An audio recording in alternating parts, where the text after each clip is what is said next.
નમસ્કાર દર્શક મિત્રો, હું છું રૂપલ લુણીચિયા. સંપૂર્ણ ન્યૂઝમાં આપનું સ્વાગત છે. જિલ્લાના યુજીવીસીએલના ભાજપ ફીડર હેઠળ આવતા ગામોના ખેડૂતો અને ગ્રામજનોએ અનિયમિત વીજ પુરવઠાની સમસ્યાને લઈને કૃષિ મંત્રીને સંબોધીને વીજ કંપની સમક્ષ લેખિત રજૂઆત કરી છે.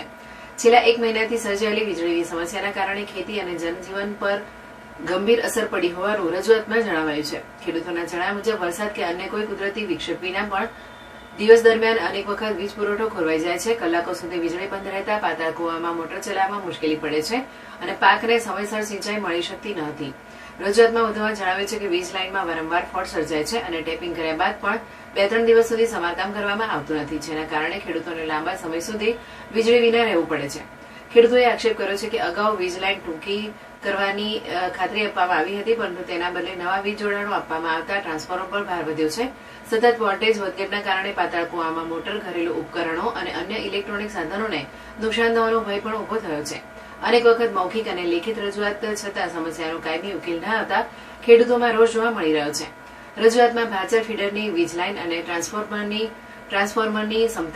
ક્ષમતાની તાત્કાલિક તપાસ કરી ક્ષમતા વધારવા, ઓવરલોડિંગ દૂર કરવા, નિયમિત વીજ પુરવઠો સુનિશ્ચિત કરવા અને કાયમી ઉકેલ લાવવાની માંગ કરવામાં આવી છે.